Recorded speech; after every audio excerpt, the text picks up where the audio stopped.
सदाशिवसमारम्भां शङ्कराचार्यमध्यमाम् अस्मदाचार्यपर्यन्तां वन्दे गुरुपरम्पराम्। ॐ सहना भवतु सहनौ भुनक्तु सह वीर्यं कर्वावहै तेजस्विनावधीतमस्तु मा विद्विषावहै। ॐ शान्ति शान्ति शान्तिः। Om Tat Sat. That's it. So we are on the second chapter, second valli, first valli, and on the fourth verse. So Tanmay, could you chant verse 4, 5, 6, 7, 8?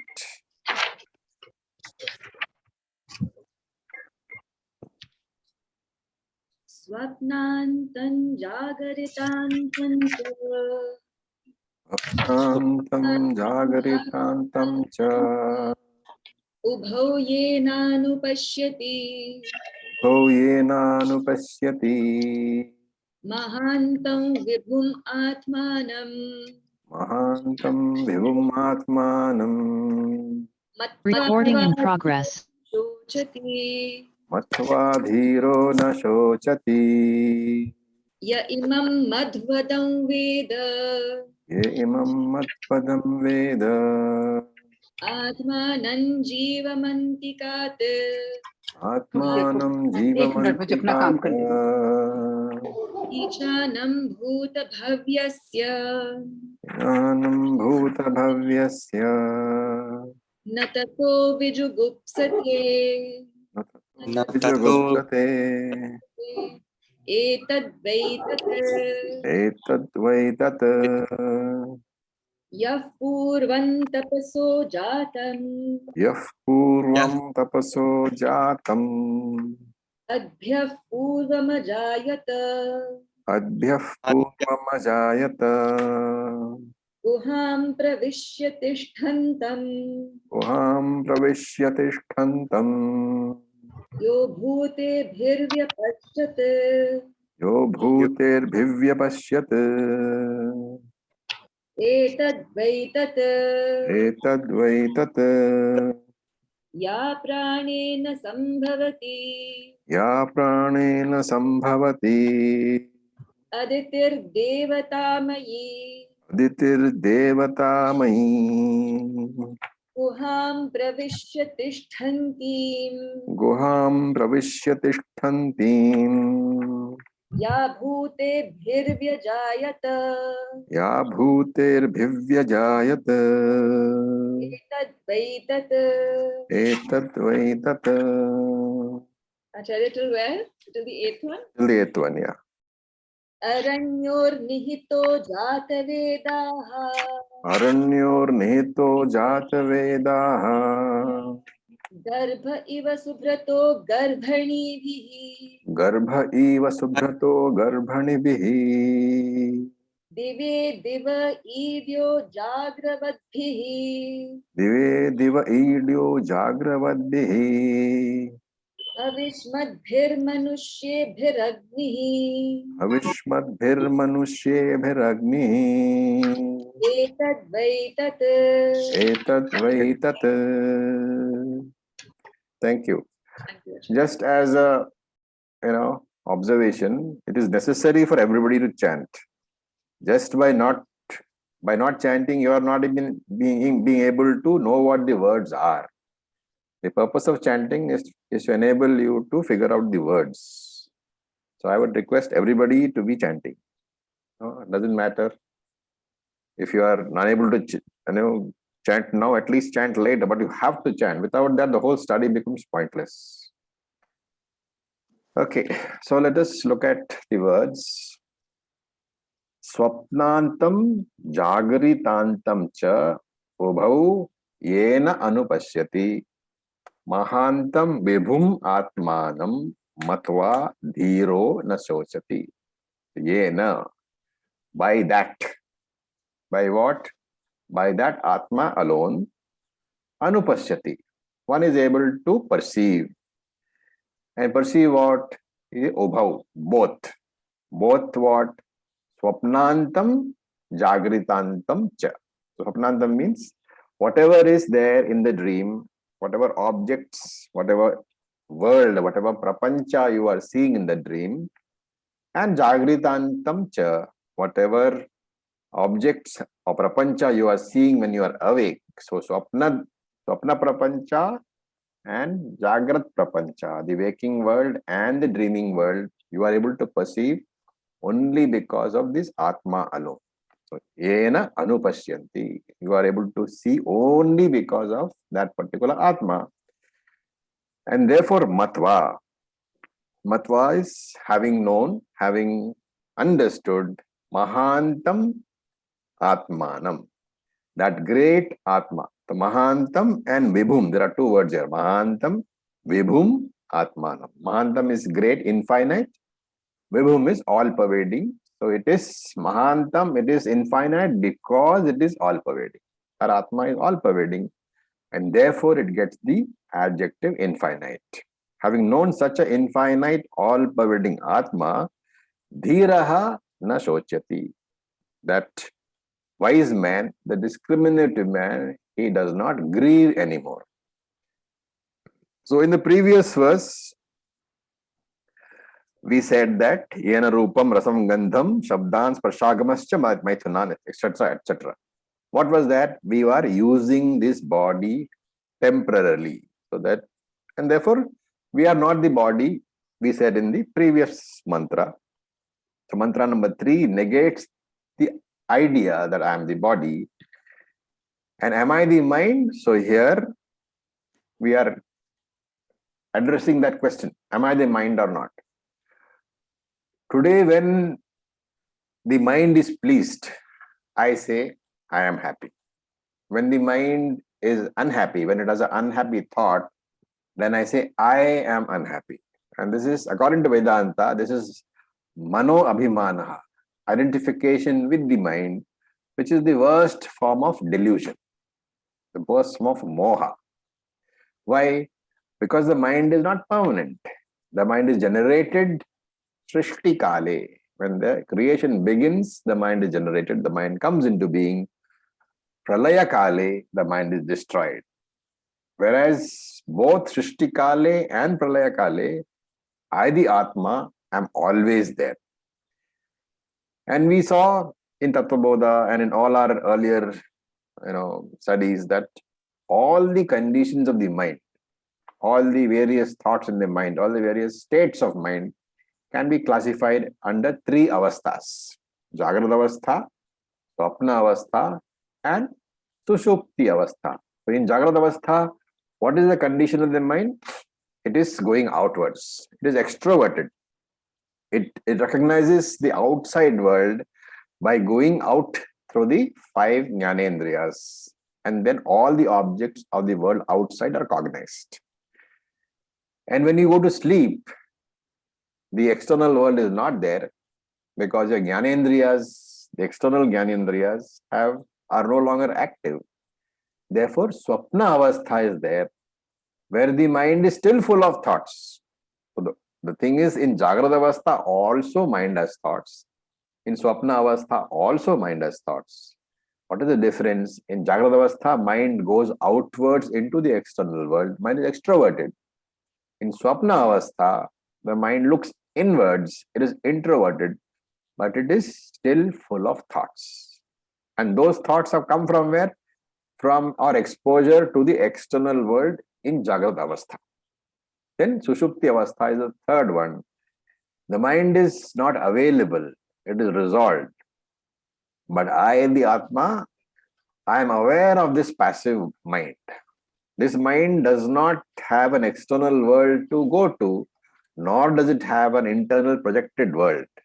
But still, the fact that the mind does not have this external world and therefore there are no external thoughts, the mind does not have the internal world and therefore there are no internal thoughts, but the mind does have a very subtle thought, sukshma vritti, which it is called. I am aware that I don't have either of these thoughts. But since the mind is resolved, that sukshma vritti is so named because it is not possible to be aware of the Sukshma Vritti during the Sushupti Avastha. When do I get awareness of that fact? When I wake up. So, therefore, I am aware of the mind in all the three states, in one way or the other.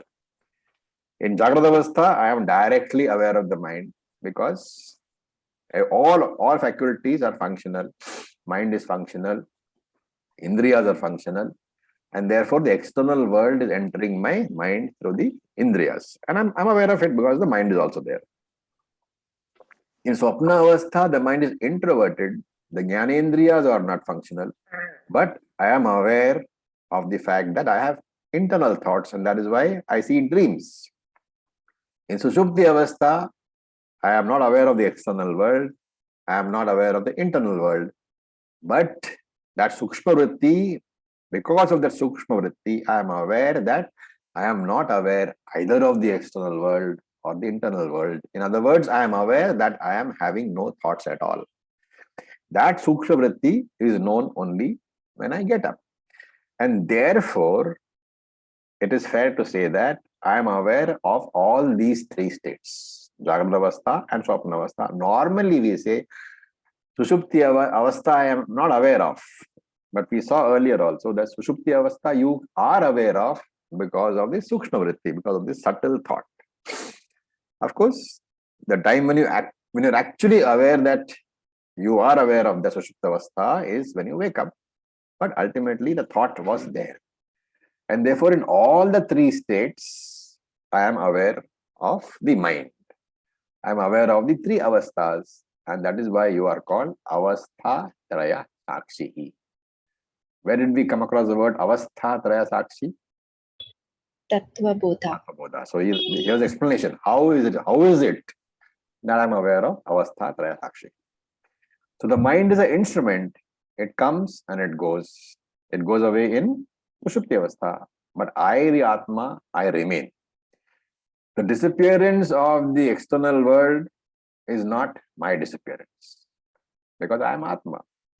The disappearance of the internal world is also not my disappearance because I remain as the observer consciousness which does not appear or disappear.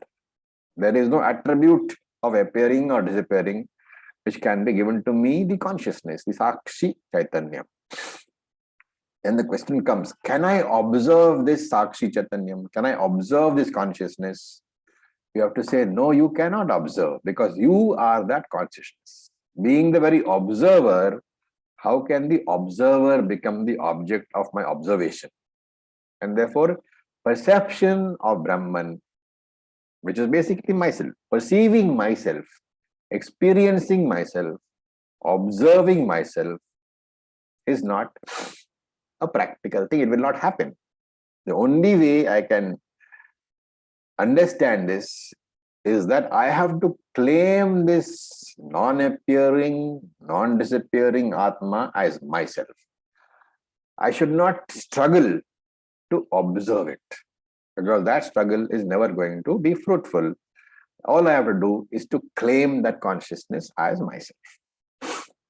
And therefore he says, Yena, because of that Sakshi Chaitanyam alone, because of that observer consciousness alone, Anupasyati, a person experiences Swapna Antam. So here Antam, the word Antam has to be taken as equivalent to Prapancha. The commentators write, Antam means Prapancha. Swapna Antam means Swapna Prapancha, inner world. And Jagrata Antam, the outer world, the external world, the external Prapancha. I, the observer alone, am the one who experiences both these worlds. And then he says, Matva, second line, the fourth word, Matva, may you know this Atma. Don't look for it outside. Don't look for it inside. And that is something which, again, we must remember. A lot of people say, turn your mind inwards and find the Atma. You are not going to find the Atma either outside or inside. Finding the Atma means claiming that I am the Atma. Understanding that I am that non-disappearing, non-appearing, always remaining consciousness and saying, yes, that Atma I am. And therefore, Atmanam, the real I. Literally, Atma means I. So, Atmanam, the real I, the body, is temporary. The real I is the permanent I. The body is used for transactions. But I, the Atma, am the essence which runs that body, because of which that body can transact. And that Atma is Mahantam, the infinite one, and Vibhum, the all-pervading one. Then the last quarter of the mantra is the Jnana Phalam. What is the Jnana Phalam? Dhiraha na shochati. Grieving in life, sorrow, sadness will all come down. Because once having understood that I am the Atma, knowing that I was never born, knowing that I will never die, knowing that I can have absolutely no change at all, nothing can destroy me, even the Lord cannot destroy me. All resistance will be replaced by acceptance of this fact. Resistance, remember, produces grief. Acceptance produces peace. And here, I accept all the problems that happen to the body also, because the body physical pain is very much a fact of life. So I understand that problem. I understand the law of karma. And therefore, my prayer is yad bhavyam bhagavatu bhagavan purva karmanu rupam. Whatever happens, O Lord, let it happen according to the law of karma. Don't let it happen at random. And this jnani is able to therefore objectively accept what is happening to his body. Nothing happens to him, the Atma. Remember, whatever is happening is undergone by the body alone. The jnani knows that his body, like the bodies of everyone in this universe, is subject to the law of karma, and therefore he happily accepts whatever happens. So as karta, I do what I have to. As bhokta, I accept whatever is happening to this body. This is also one aspect of moksha. And therefore, dhiraha na sojati. There is FIR reduction. So he can observe himself as the consciousness principle, and he can talk about the non-extroverted mind. That mind which is not extroverted, which can understand that it is the observer principle, the Sakshi Chaitanya. And what understanding is that? I am different from all that I observe. Therefore, I am different from the body, obviously, because the body I can observe. And the body is made up of matter. And I am different from the body, which means what? I am in the nature of pure consciousness. A non-material entity I am. And the second part I accept is that all attributes which belong to my body belong to them only, belong to the body only. They don't belong to me.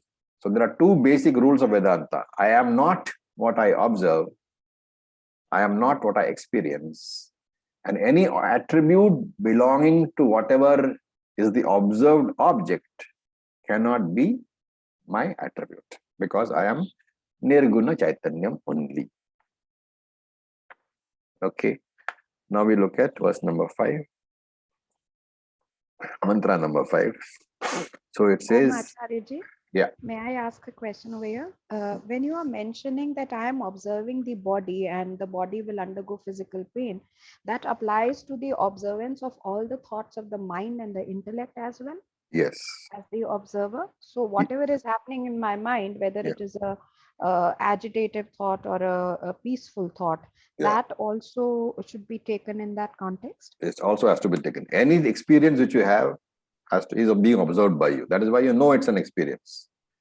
If you know you're getting angry, obviously you're observing that anger, which is a thought. All right. Thank you. Okay. Now we look at the next verse.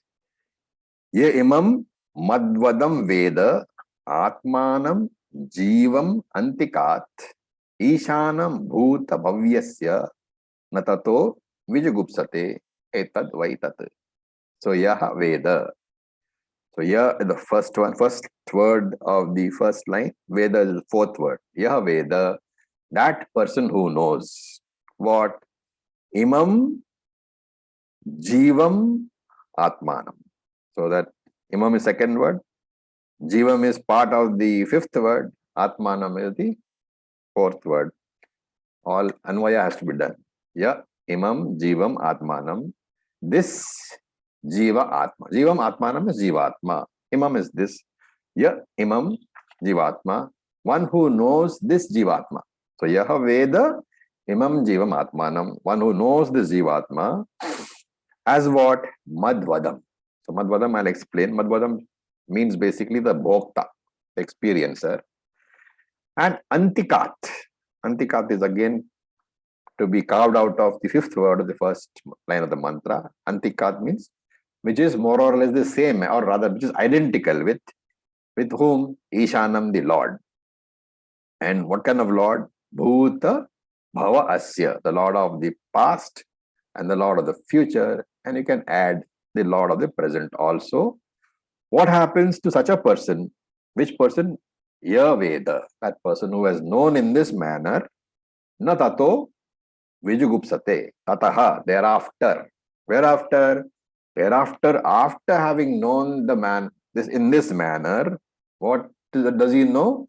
That the Jivatma, the Bhokta, is the same as the Ishanam, the Lord of the Bhuta Bhavya, of the past and the future and the present. Once he has known that, tataha.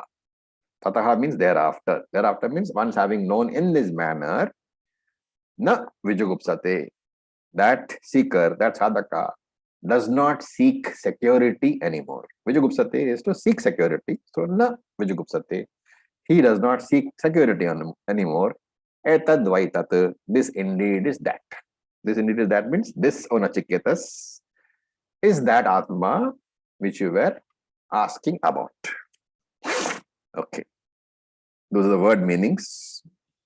So in simple English, if you want to rephrase it, one who has known this Jivatma to be the Bhokta and also knows that this Bhokta Jivatma is the same as the Lord of the past, the future and the present. As such a person, after having known this, no longer seeks any security. He is no longer insecure. This is indeed that. It's very beautiful word. Etad vai tat. Hey Nachiketas, this is indeed the Atma that you were talking about. Now, if you see here, a very technical language is being used to present a deeper subject matter. He's asking us to inquire what is real and what is not real. And in this context, it's helpful to recall some concepts from Tattva Bodha. So let me see if you guys remember. This Thula Prapancha, the physical universe plus reflected consciousness, what is the name in Tattva Bodha? Virat. Virat. Very good. Then Sukshma Prapancha, subtle universe plus consciousness. What is the name? Hiranyagarbha.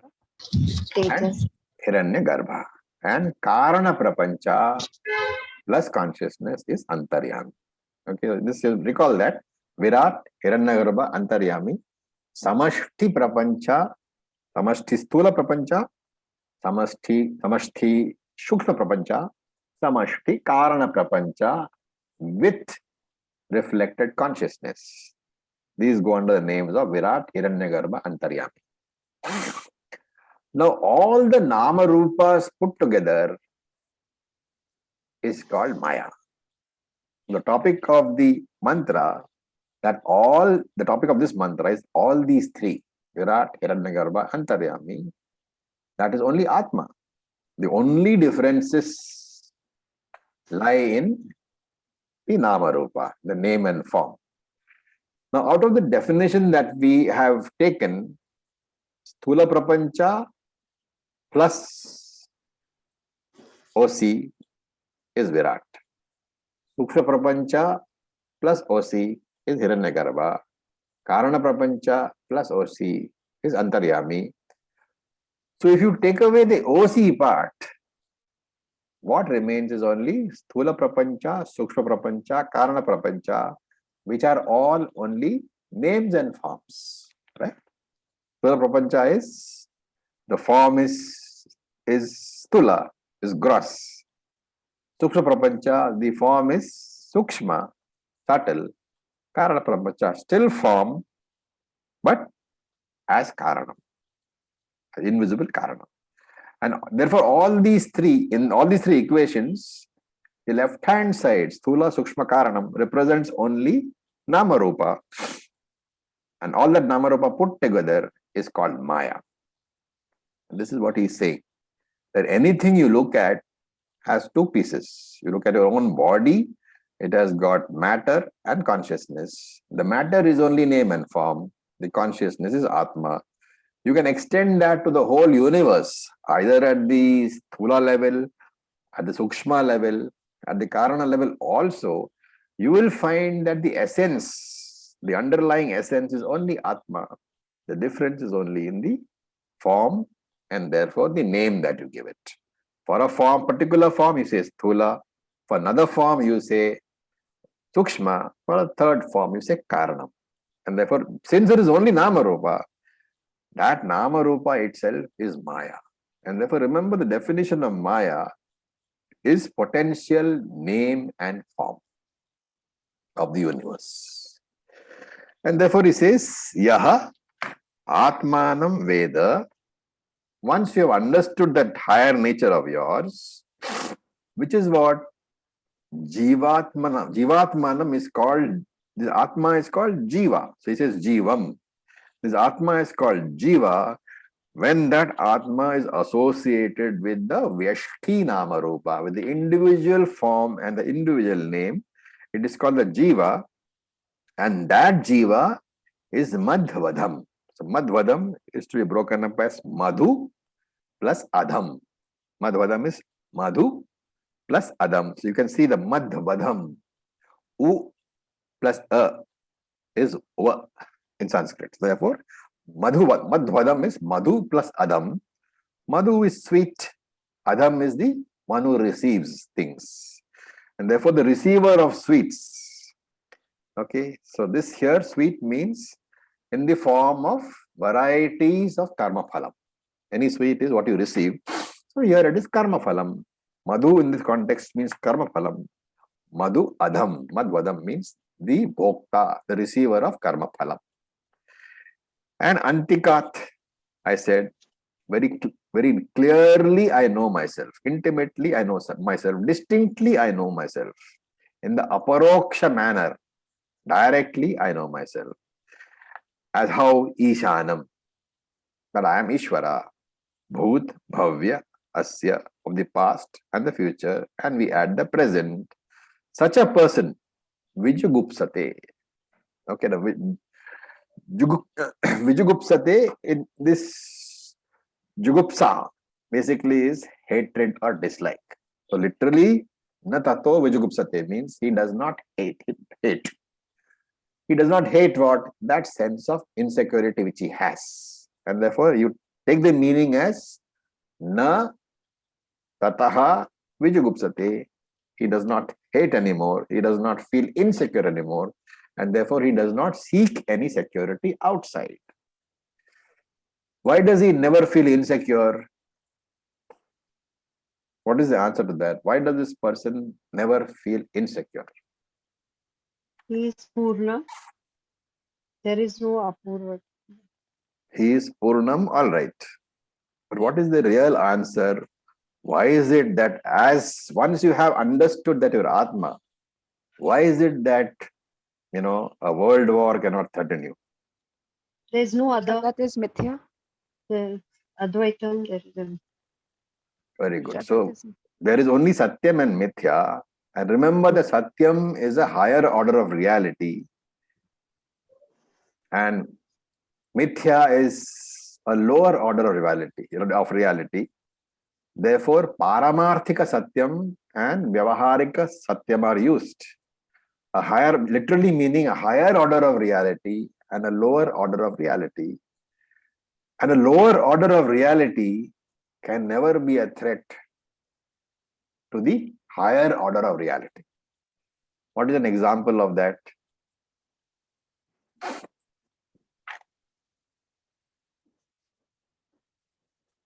The lion in my sleep cannot come and scratch Excellent. me. The dream lion cannot be a threat to you as a waker. It can definitely be a threat to you as a dreamer. Why so? Because the dreamer is Vyavaharika Satyam, or rather Pratibhasika Satyam. So we are using two different orders of reality. As a waker and a dreamer, you are in Vyavaharika Satyam, which is higher order of reality, and Pratibhasika Satyam, which is lower order of reality. So the Pratibhasika Satyam, which is the lower order of reality in the dream, that dream tiger cannot threaten you who are in Vyavaharika Satyam, which is a higher order than Pratibhasika Satyam. And extending that logic, the Vyavaharika Satyam, which is a lower order of reality as compared to the Paramarthika Satyam, can never threaten you. And because you are Satyam itself, you are Paramarthika Satyam. The Vyavaharika Satyam cannot threaten you because it is a lower order of reality. And that Atma you are. And Etad Vaitat. That Atma is indeed this Atma that you wanted to know, Nachiketas. So remember here, one very important takeaway. As long as you are in triangular format, Jiva Jagat Ishvara, the insecurity will never go away. You cannot remain in triangular format mentally and think that you will be secure. For security to be permanent, for you to be never insecure, your mental framework has to be binary format. And Shankara comments very beautifully on this in the commentary. He says, Yavathi, as long as Atmanam Anityam Manyate. Atmanam here is reflexive pronoun, not Satchidatmanam. Okay. Atmanam Anityam Manyate. As long as I look upon myself as Anityam, Manyate, look upon, Anityam is not eternal and finite. Therefore, Atmanam Anityam Manyate. As long as I look upon myself as a finite entity, Bhayam Adhyasthaha. Very beautiful. Bhayam Adhyasthaha. There is adhyasa of fear, of bhayam. Here also Shankara doesn't be very careful to use the word adhyasa, adhyasthaha, adhyasa. Why? Because he knows that fear is a superimposition. Adhyasthaha means superimposition. So he says, Yavathi Atmanam Anityam Manyate, as long as you look upon yourself as finite, that long you will be surrounded by insecurity and fear because of the prarabdha which is undergone by that anityam you. And until then, as long as that happens, so yavat means as long as, and tavat means that long only. So yavat atmanam anityam manyate bhayam adhyastha, you will be surrounded by fear and insecurity. Tavat atmanam gopayitum ichhati. And tavat, until that time, as long as you are looking upon yourself as anityam, that long atmanam gopayitum ichhati. Gopayitum means seeks protection.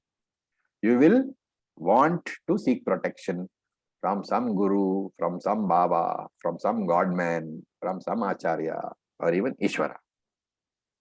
Very beautifully said. That if you think you are finite, you will definitely want protection. And you will go to whoever seemingly offers you protection. And in this world, there are many gurus, many babas, and many godmen who will offer you that protection. Tu yada. On the other hand, nityam advaitam atmanam vijanati. On the other hand, when one understands that I am advaita atmanam, which is what? Switching from the triangular format to the binary format.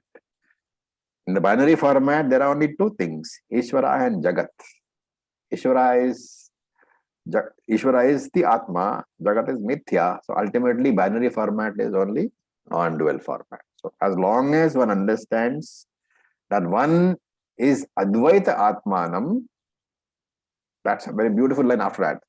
Tada kim kaha kutava gopiyutum icchet.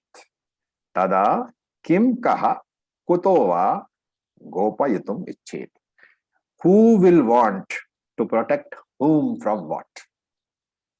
That is Shankara's, punchline. Once you are in Advaita Atmanam, who will want to protect whom from what? Who is there to be protected from whom or what? So in Advaita, there are no threats. There is no protected, there is no protector. There is only this one Ekatma who is both Paramatma and Jivatma. Very, very beautiful commentary. Okay. Any questions?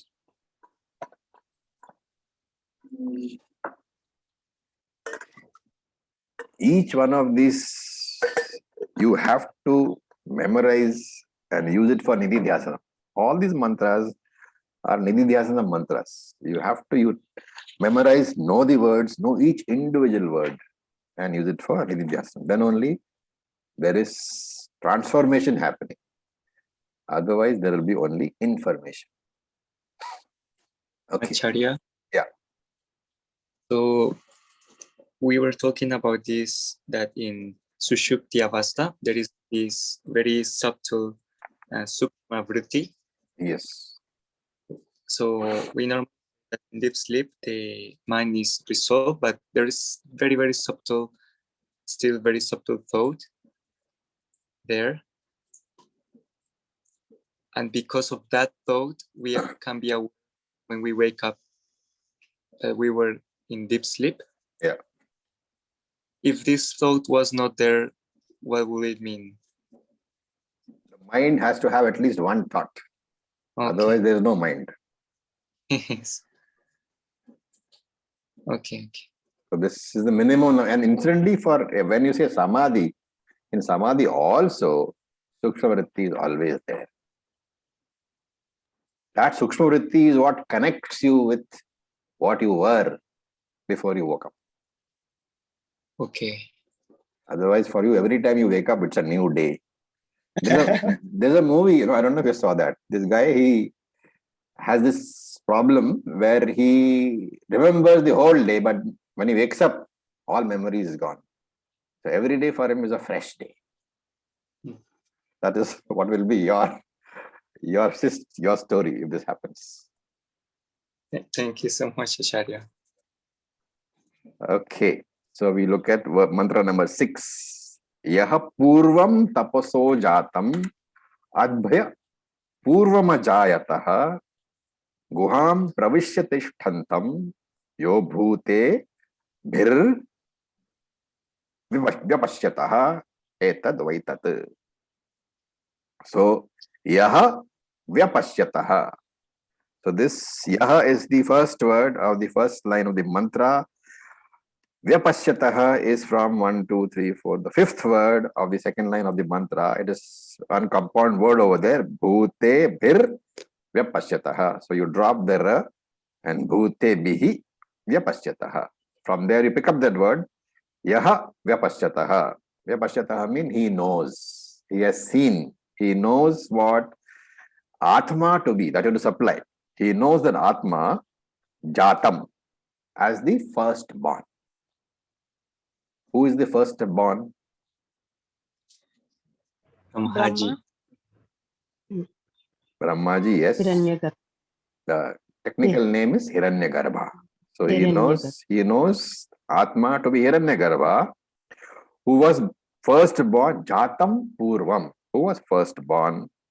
And how was he born? Tapasaha, through the tapas. And the tapas of Brahman over here, okay? The tapas of Brahman, he was born. And Yaha Ajayataha, who was born, Purvam Adhyaha. Adhyaha is the Pralayam waters. It has to be taken as Pralayam waters, the ocean of Pralayam, who was born before the waters, Purvam Adhyaha.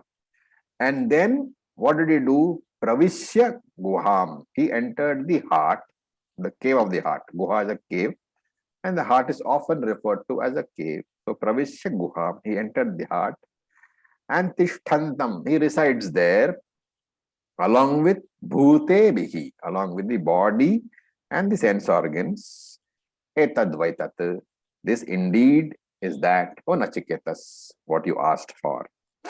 So in simple English, he knows that Atma to be Hiranyagarbha, who was the firstborn and born from the tapas of Brahman that you to supply, who was born before the waters, and then he has entered the heart. He resides there with the body and the sense organs. That Atma is indeed the Atma that you have asked about, O Nachiketas. Okay. Acharya, yeah, yeah. Born before the waters of Pralayam, born before the ocean of Pralayam. Before the ocean of Pralayam. Means what? Pralayam itself is dependent upon this Hiranyagarbha. Okay, so now he'll explain. So this mantra is talking about what? Hiranyagarbha. And this is basically bhakti level. And from this we have to go further to jnana. Now what did we say in mantra 5? We said that Atma alone is Ishvara. Now here Yamraj is saying that Atma alone appears as Hiranyagarbha too. Ishvara is what?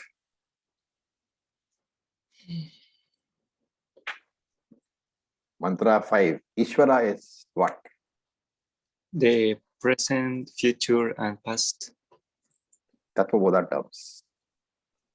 To understand this, you have to remember Tattva terms. What is the difference between Ishvara and Hiranyagarbha? Hiranyagarbha is Tattva term. Ishvara is the complete sum of Virat, Hiranyagarbha, and Antaryami. Anybody else? Maya and Jiva is the same. Hiranyagarbha is the Prapancha. Maya When plus we use Ishvara, Brahman. we are using Ishvara in the context of the creator of the subtle world and the gross world. Are we not? Yes. And therefore, in Tattva terms, that Ishvara is who? OC plus Maya. No, that Ishvara is Antaryami. Because Antaryami, from Antaryami emerges what? Hiranyagarbha. From Hiranyagarbha emerges Virat. So please remember that. I think we discussed this before, that Ishvara, when we use the term Ishvara, we mean Antaryami. Right? In Vedantic, from the context, because Hiranyagarbha is being used separately, Hiranyagarbha is Samashti Shukshma Prapancha, the universal subtle world, the what you call Samashti, the universal subtle body, right? And Antaryami is Samashti Karana Prapancha, the universal causal body. From the causal body alone, the other two emerge. And therefore, Yama said earlier, in Mantra 5, that Atma alone is in the form of Antaryami. Yama is saying here, Atma alone also is in the form of Hiranyagarbha. And therefore he says, Ya Hiranyagarbha Purvam Ajayate. Hiranyagarbha was first born from Antaryami, Ishvara. Why? Because Samashti Sukshma Shariram is born from Karana Prapancha only. And this is symbolized in the Puranas by what? When the sleeping Vishnu from the navel appears the Lord. Very good. So tell me, what all are the different components of the Vishnu sleeping with from his... Okay, I won't give the description. What exactly is that imagery? What are the various components of that image? The Vishnu is sleeping over the ocean of primordial water. Ocean. Vishnu is sleeping on that ocean, okay. And so Vishnu is representing Antaryami, from which Hiranyagarbha is being born. And Vishnu is also surrounded by the Ananta Shesha, hood of snakes. Okay. Anybody else? This is the Vedantic interpretation of the Puranic story, or the Puranic, what I call, imagery. It's important for us to know. So let me tell you. Vishnu represents consciousness, Atma, not Hiranyagarbha. Okay. And the waters represent what? Represents Antaryami, the Karana Prapancha. And therefore Vishnu is floating on Karana Prapancha. This, from Karana Prapancha, consciousness is also there in Karana Prapancha. That is why Vishnu is floating in the waters. Okay. From that Vishnu's navel, the lotus comes. The lotus represents Sukshma Prapancha. On the lotus, who is seated? Brahmaji. Brahmaji is seated. Brahmaji represents the consciousness in the Sukshma Prapancha. Okay. So let me clarify that again. You have the Pralayam waters representing the Karana Prapancha, and Vishnu there represents the consciousness in the Karana Prapancha. Right? So Vishnu is the RC of that Karana Prapancha. Then you have the lotus, which is Sukshma Prapancha, and Brahmaji sitting on the lotus is the consciousness in the Sukshma Prapancha, which is again RC. And this consciousness in the Sukshma Prapancha, obviously it means RM plus OC is RC. That consciousness is called Hiranyagarbha. So that Brahmaji is called Hiranyagarbha. That is the imagery. Okay. Can I add to that? Yep. Yes, please. Lakshmi ji is actually who's sitting right there and serving Vishnu consciousness. Yeah. Lakshmi ji is supposed to be the representation of Maya. Lakshmi is a representation of Maya. Okay. And therefore here, Abhyaha, waters, what do they represent? They represent the Pancha Mahabhutani. And the Pancha Mahabhutani represents what? We have spoken about two prapanchas.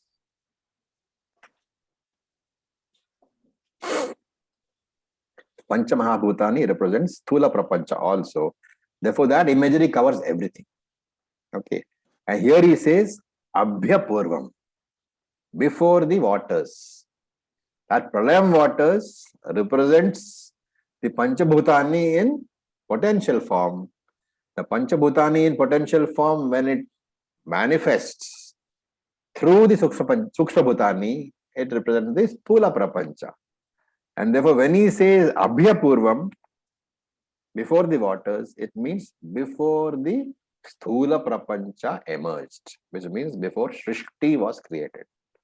A little complex. I hope the idea is clear. Before the waters here is Pralayam waters. Pralayam waters represents Panchabhutani. Therefore, you have to understand this. Before Panchabhutani were born through Panchikaranam.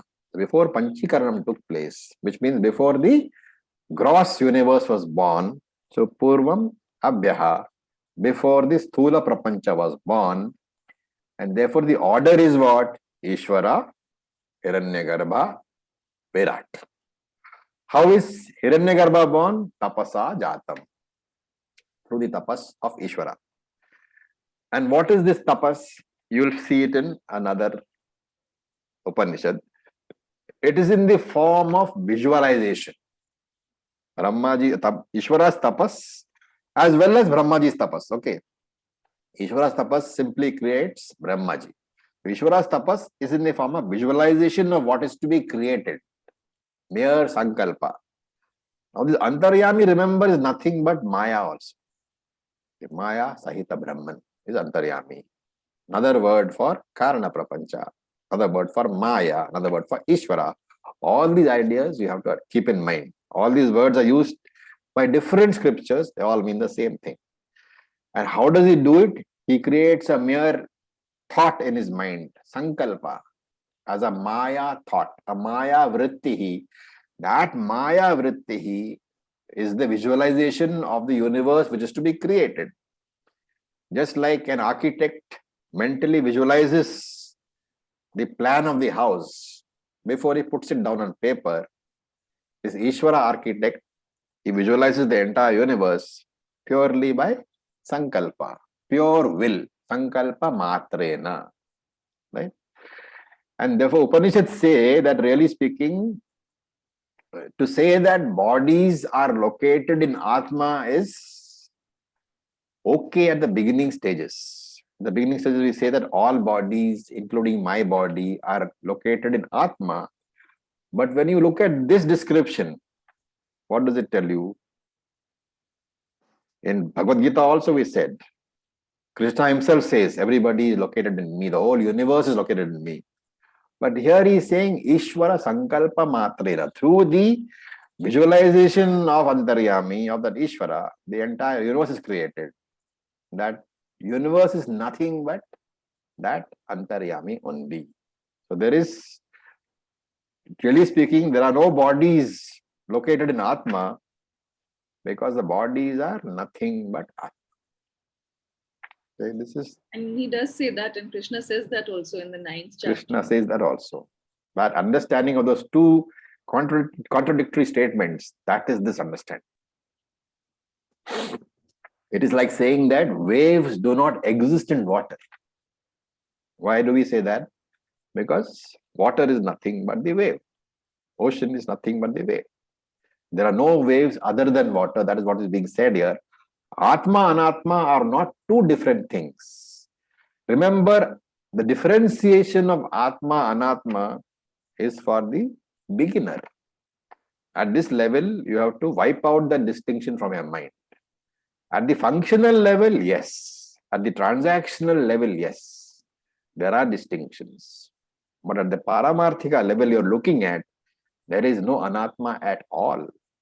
You cannot say that bodies and universes and worlds and galaxies are located in Atma.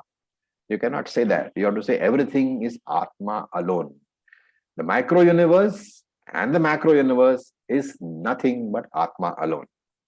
And it is this huge macro universe which you divide into Virat, Hiranyagarbha, Ishvara, Sthula Prapancha, Sukshma Prapancha, Karana Prapancha. For what purpose? For understanding better. Only for your understanding you are doing that, for nothing else. Now, Mantra 5 talked about Atma appearing as Ishvara. Mantra 6, 7 and 9, not number 8. 6, 7 and 9, they talk about Atma appearing as Hiranyagarbha. Remember, Hiranyagarbha means entire Sukshma Prapancha. So he says, Guham Pravishya Tishthantam. Hiranyagarbha, the Sukshma Prapancha, is available in every individual. He has entered every individual. In what form? In the form of Sukshma Shariram. And the Sukshma Shariram is what? Sukshma Shariram is the Veshti counterpart to Sukshma Prapancha. The individual subtle body is only a part of the universal subtle body. That has to be remembered. And where is that Sukshma Shariram? In the Sthula Shariram, in the gross body. The Sukshma Shariram is located in the gross body, in the physical body. And therefore it is Guham Pravishya, within that Guha. So Guha here is the heart, which is the physical heart, representing the physical body. And Bhute Bihi. Bhute is Panchabhutani. Bhute Bihi means that Hiranyagarbha, which is located in the heart, is surrounded by Bhutehe, the Panchabhutani, which means surrounded by the gross physical body, surrounded by the Sthula Shariram. And Yaha Yapashyata. The Jnani understand that this is the way the Atma is. Etad Vaitat. This Atma is that Atma which you talked about, which you asked about in Achiketas. What is the final meaning of this mantra?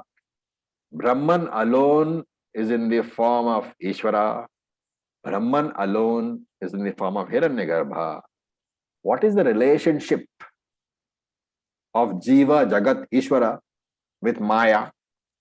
To understand that, we have to understand that Maya has three components. What are that? What is that? Satchitananda. Maya? Sorry. The gunas? The gunas. Trigunatmika. Maya is Trigunatmika. Three gunas are there. And if you want to understand the relationship of Jiva, Jagat and Ishvara with the three gunas, you have to break up Maya into these three pieces. And if you recall from Tattva Bodha, Atma reflecting in Tamas Pradhana Maya. In Maya, which is largely tamasic, where tamas is predominant. Remember, Maya has all three gunas. And therefore, in that tamasic aspect of Maya, where Atma is being reflected, that is called Jagat, the universe. That aspect, Rajasic aspect of Maya, where Atma is reflected, is called Jiva. And that Sattvic aspect of Maya, where Maya is reflected, is called Ishvara. Atma with Tamas Pradhana Maya is Jagat. Atma with Rajas Pradhana Maya is Jiva. Atma with Sattva Pradhana Maya is Ishvara. What is common? Atma, Brahman alone. The name and the form differ because the gunas differ. For different gunas, we have given different names. Jagat, Jiva, Ishvara. So with this, we'll stop here. Any questions? Actually, this last part was extremely illuminating. It's something that I wouldn't have been able to apply on my own, and something that I haven't come across also. So we'll see in one of these Prakarana Granthas which we will do. I think they contain all these. See, the Acharyas who written Prakarana Granthas, they have an intensive thinking. You know? So without Prakarana Granthas, really speaking, you can't really, get into the core of things.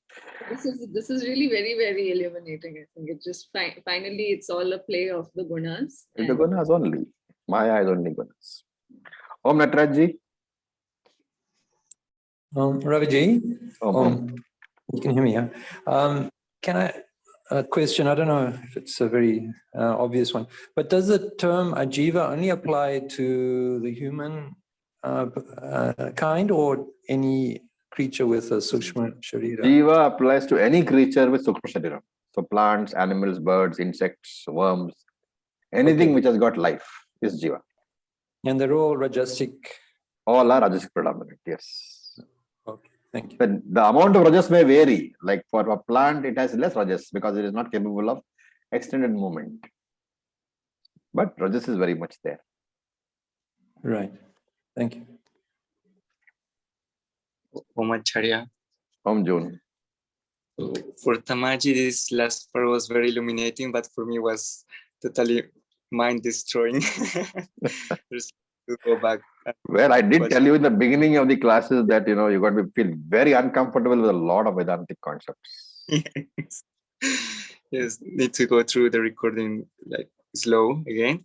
Yeah. In the last part, we were talking that in the we quoted some parts of the Bhagavad Gita. So you mentioned that Lord Krishna mentions in some parts that everything is in me. Yeah. But it's in the initial state of understanding. Yeah. And then because of the things that you elaborated later in the class, and Tamaji mentioned that in the chapter 9, then this is clarified. I know. Chapter 9, he uses two different ideas. One, he says everything is located in me, and then he says nothing is located in me. Those are the opposing ideas. How to reconcile them is only this way. Okay. Thank you, Acharya. Om Acharya? Yes, Pandana. Yeah, even I have to think about it more, but so I was thinking of how to resolve this conflict I often have of exactly what you said, everything is located in me, but also nothing is located in me. Yeah. Because oftentimes in my attempt to see Vishwarupa, Ishvara everywhere, what I do often recall is this Vibhutvacha Sarvatra Sarvendriyanam. So when I see different jivas and one in like, especially in nature, like in different people, one way for me to appreciate it is to think this is all my experience too, like all these different jivas experience. Should I be moving away from that kind of thinking, or You should be not looking to see Ishvara because